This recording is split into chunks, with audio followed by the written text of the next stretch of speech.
We've all been there. You're driving up to the side or even the front of a Soviet heavy. You aim at the grey bit, make sure you don't hit the red. You shoot and it somehow always manages to bounce. And it's not just a few times this happens, it happens all the time. And hence, due to the Russian bias that may or may not exist, it has been dubbed Stalinium, and it is like this mythical power of what blitz. But there is a reason why this happens, and today I'm going to explain to you just why that is. So let's take the IS-3, possibly the most common Russian heavy on the battlefield. If you drive up to the side of it and shoot it on the seemingly flat grey bar on the side of it, you'll notice that it bounces. And why is that? Well, if you actually look at the armor profile on it, you will see that there is like this triangle on the sides that is pink, which indicates spaced armor. So what it means is that the actual armor behind the spaced armor is angled at like this 45-degree angle, which makes the effective armor like quite powerful. And if you're like raised up, it could even mean that your shell ricochets if it strikes at 70 degrees or more. And also then on top of this angled armor, the spaced armor helps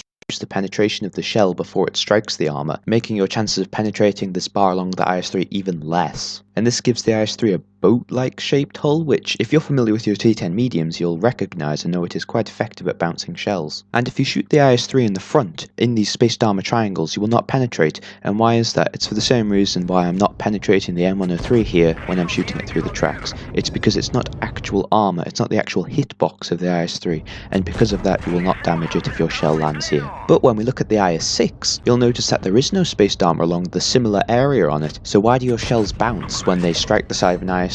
Well, you'll see here that this line of spaced armor is quite small actually, but it is in front of the tracks, meaning that if you shoot through this, it will not only have to go through this layer of spaced armor, but also the tracks, further reducing its penetration, meaning that when it strikes the hull, which is not really that thick, it will have lost so much penetration that it will fail to penetrate almost every single time. And for the final type of Soviet side armor, which is present on tanks like the IS, IS-2 and IS-4, there is no spaced armor over the side, so if you get a troll bounce on the side of an IS-4 or an IS-2, it is most likely that you've shot at some funny angle or it struck the bottom of the tracks and not actually hit the hull, as there is no spaced armor in play here. So there are three types of Soviet heavy side armor, and you have to know which tanks fall into which categories in order to penetrate them most effectively. So Soviet heavies with no spaced armor on their sides are the entire KV series, including the T-150 and the Thunder, the IS-1, the IS-2, the IS-2 SH, the ST-1, and the IS-4, and the K91. Tanks with a sidebar are the IS-3,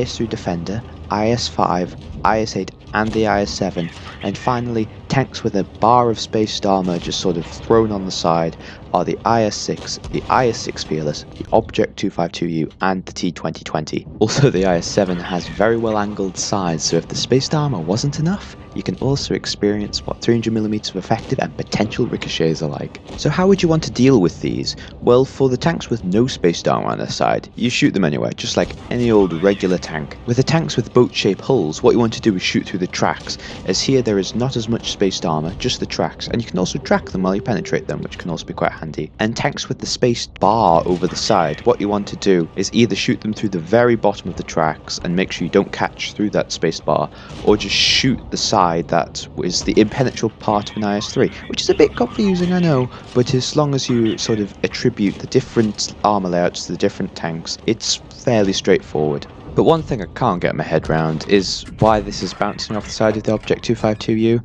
It's got no spaced armor here, it's grey, it's just, I mean, if there was any example of Russian bias, it is this tank, and it is exactly what's happening here. This I genuinely can't explain.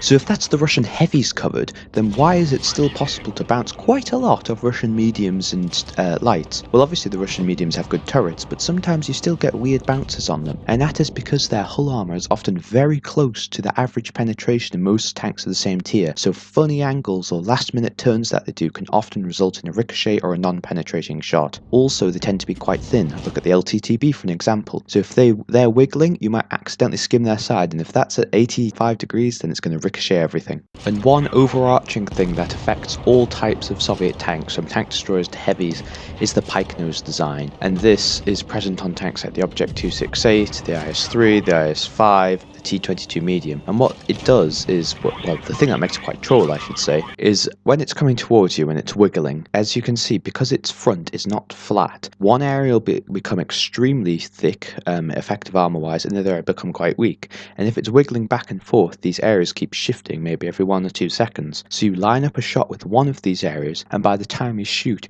it could have been angled to a point where it becomes non-penetrable, and this results in a non-penetrating shot. Or the wiggling might have happened and it goes straight through this spaced armor triangle you can see on the side here, and then, like, you know, it's not going to penetrate, which is very frustrating, especially the Object 268. Its pike nose is just incredible. Also, several Chinese heavies have spaced armor on their sides as well, and these are all follow the same type of spaced armor as the IS-3, the boat-shaped hulls, and these are the 121 Glacial, those WZ1122, the WZ111, the WZ111 1-4, the WZ11158. That is a lot of ones for you.